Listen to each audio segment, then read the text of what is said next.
my name is Camila Murillo, and I'm the programmer and technical writer of 45009A Big Hero 2. I'm Johanna Reyes. I'm the builder and driver of 45009A. To begin, we're going to talk about our challenge itself. The challenge for this year is the VexIQ Rise Above 2020, and the whole problem of this is we have a sort of mash of tic-tac-toe and a Connect 4 type game, and we're able to create rows, stacks, and individual points, and we're trying to maximize the amount of points we can get with risers that are around 7 inches tall in the colors teal, orange, and purple. So we came up with about 3 strategies.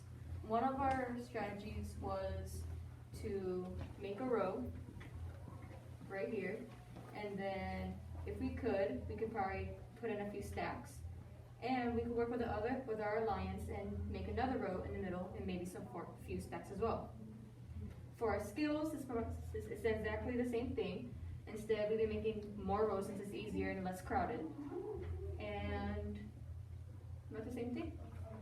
In this problem itself, there are 2 separate fields and they differ from each other, so when we were creating our strategies, we had to differentiate them. We have a tournament match field, which deals with an alliance and another partner, so those strategies definitely weren't as straightforward as we could make them because we had to talk with our alliance and see, how is your robot comfortable with doing this? Are you comfortable with doing this?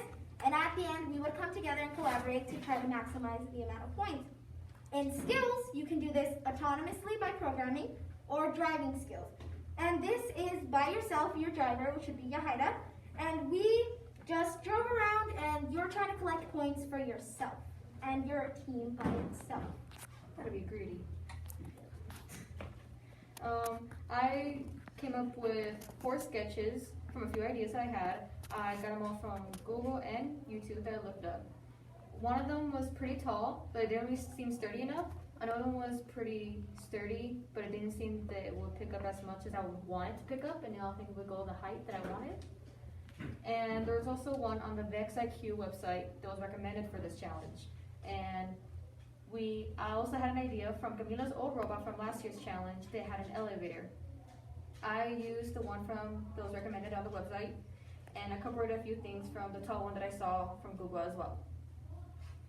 When it came down to creating the brainstorming, the sketches, the ideas, we stuck to a Monday, Wednesday, Friday schedule out of our week because we are going to school online and it is quite challenging, but we kept the Monday schedule. Monday, we would figure out what we were going to do during the week and what should be getting accomplished during the week, whether it be her finishing the build, me programming.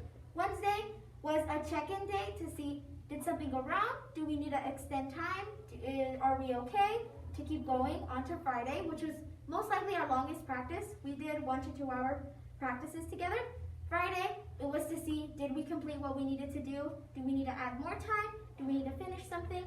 And that was how our schedule went overall throughout January and February coming up this month. We had a few modifications. We had to extend the arm that it could reach for it to make a full stack. And I realized at some point that it was too long, and I guess it wasn't strong enough to carry it or manage it.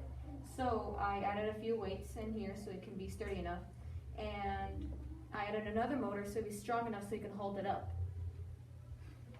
When it came down to creating the robot and things like that, we definitely had our mishaps, but there were a few proud moments, especially for me. We would communicate through Google Meets, Zoom, and we had 2 or 3 in practice in face-to-face. But due to COVID-19, we had to definitely restrict how many practices we had. It was a moment where our robot completely destroyed and it broke apart in front of us. It destroyed, it was so sad. It destroyed. And we were really panicking, but we got to fix it and we fixed it back to the original state to have a final product. That was definitely one of my proudest moments because we felt really hopeless. We had a tournament coming up and we felt really hopeless, but we did it. So it was really exciting.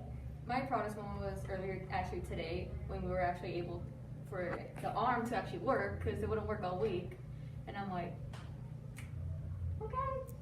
And I was really proud of her because she actually programmed it so it can go all the way up. So I was really proud and I was really happy about it because otherwise we would have lost. Yes. horrendously. We just want to say thank you for listening to our interview, and we hope you enjoyed learning about our robot that was a mess at some point in time. But we thank you for listening to our video. Thank you.